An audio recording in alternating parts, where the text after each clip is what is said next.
let's talk about how I fell pregnant with PCOS. It's kind of a very long journey, so I'm gonna try to keep this as short as possible. If you have been following my channel for a little bit, in 2021 is when I started seeking help for my infertility, and I found a doctor in the area that I really liked and I just heard really good things about. Oh, and also to backtrack a little bit, I was diagnosed with PCOS in 2020, right before COVID. So my whole life, my cycles have been very odd, always struggled with very heavy periods at a very young age.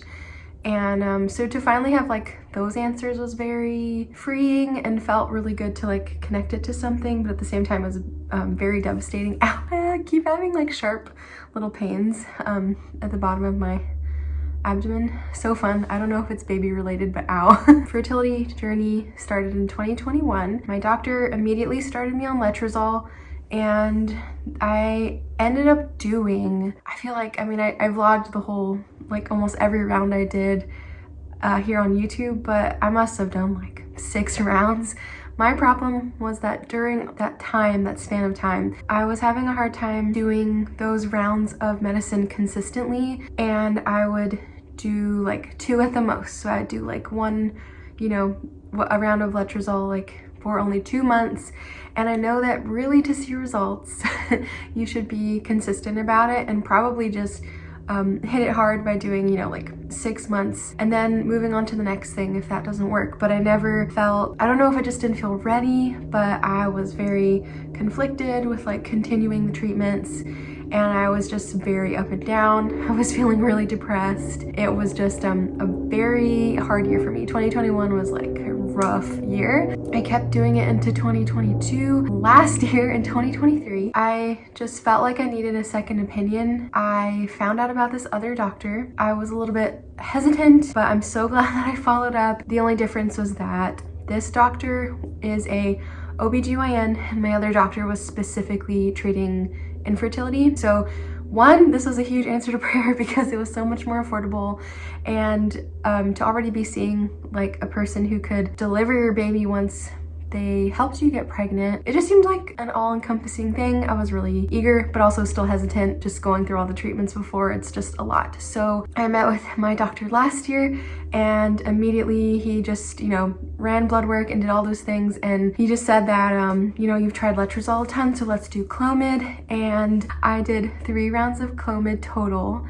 I did 1 round. I took a break. I'm pretty sure I took a break again, which is not advised, but I did that. So then I took maybe like a month or 2 break. I don't know, everything's kind of like blending together. And I went and spoke to him again about just some of my like worries and anxieties, and he really just told me, you're so close, just like keep doing clomid. And what's crazy is that I didn't feel hardly any side effects compared to when I was taking letrozole. I don't know why, that's just how my body responded. So then I did another round of clomid. It was my second one, but it did not work. And then right around the holidays is when we were doing our 3rd round of clomid. I was so certain that nothing was going to happen just because the timing of everything was very poor. My grandma was in the hospital. She passed away. I was feeling a lot of grief. Even just timing like just timing everything around this round of clomid was not lining up. And so I thought, wow, we're barely trying, but I didn't want to waste that 3rd round. So we did try our best, but it just felt very sparse, if you know what I mean.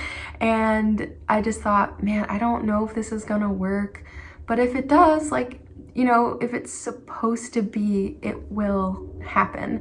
I had at least that much faith, even though I am a negative Nancy, and I'm working on that now. I ended up taking a pregnancy test 3 days before Christmas, and I just did it really just to have like peace of mind and to just get out of the way, because I was so certain that it was going to be negative, and I just didn't want to hold a lot of negative feelings or like grief during Christmas. I don't know, I just wanted it to be a good Christmas. So I remember laying there in bed after I took the test, and I was just praying, and I said like, God, I don't know what's going to happen with this test, and whatever is supposed to happen, like I know that it's you know, you're planning everything out for us. So I just asked, like, please just give me like peace about everything. And when I got up and I went to the bathroom and I checked my desk, I like flipped it over because I just thought like, I'm just gonna flip it over.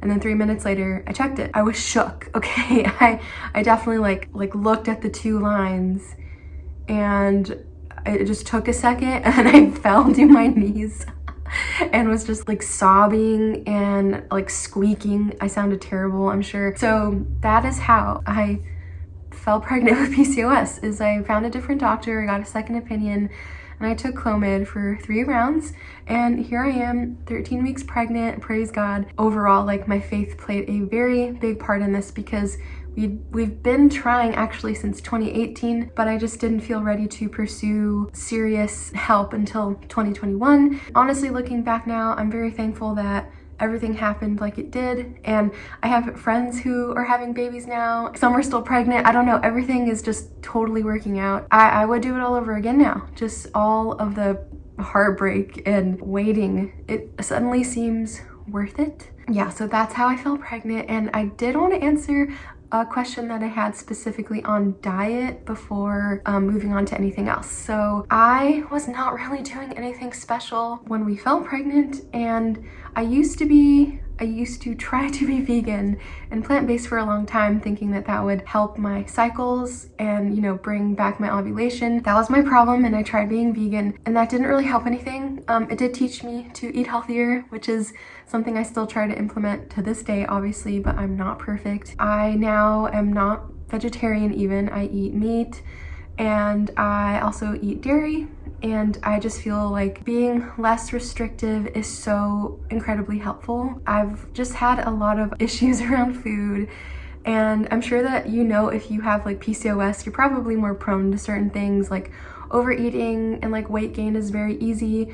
So I'm working on all these like body image things. Being pregnant, actually, I didn't realize that that would be kind of challenging, because you are going to gain weight, and I've already gained weight, and I've had to like reset my brain on how to like view this, because it's a positive thing when you're pregnant. So no, I did not do a special diet. I just tried to eat as best I could, still just try to get whole foods in.